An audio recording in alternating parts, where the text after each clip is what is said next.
Charles, so great to see you. How are you today? Doing well. How are you doing, Bonnie? I'm great. Thank you so much. Congratulations on an amazing performance and all of your accolades. Well deserved.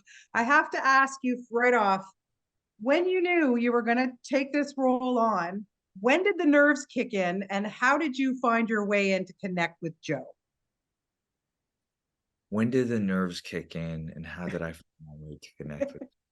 Well, it was pretty immediate after reading Sammy Birch's script. I mean, there's Yeah, so much in between the text to just explore that I think any actor would be excited for. And when you know that you have Todd Haynes at the helm, it's like what a dream come true. I learned so much and I'm forever grateful. I really I'm really what really attracted me to Joe was this repression, this tragedy that lived inside of him that he couldn't quite identify for himself, that lived in his body, that right. made it exciting for me, as an actor, as a storyteller, to come to his story with empathy and this openness to identify who he was. And there's Right. certain instincts that I found, you know, just these innate, like instinctual. It's when I think about process, it's some things connect, and then it's just a matter of like, oh, this feels right. But then the work, the process of, I like to call it reverse engineering of why did it feel so right when you read it the first time, Right. making sense of it and almost just kind of peeling back the layers, which is synonymous to maybe the work I've done in my own life outside of a character. This is what we do. I think. Yeah. Right. But here he is, this man child. I mean, your heart breaks for what he has gone through. We could talk about that for hours. How internally did you find that balance to make him the dad, the man? He's got his responsibilities, but he's still a kid inside. Yeah. Um, you know, it's really it's such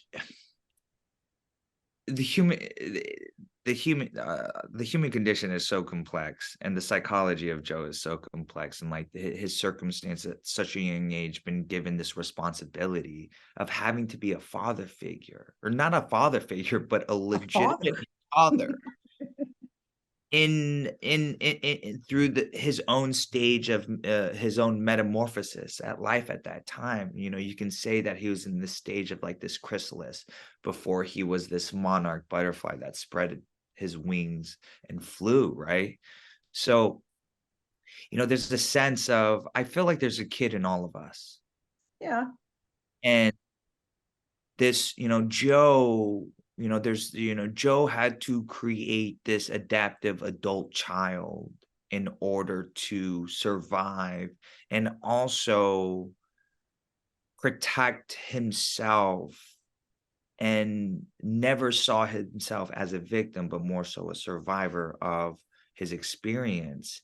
Right. And sometimes you have to, when Joe, he had to grow up a lot faster than a lot of his peers, and then dealing with, the media at that time and all these people saying he was something that he didn't feel like he was, or he couldn't quite articulate because he was so young, and Mm. just how that would manifest in his body as he grew older. Yeah. Yeah. Well, listen, you honestly, what a performance. My goodness. You've really knocked it out of the park. As I said, congratulations on everything and make some room in your home for all those little statues that you're going to be putting in there. Okay. Thanks, Bonnie. Take care, Charles. Have a great day. Bye bye.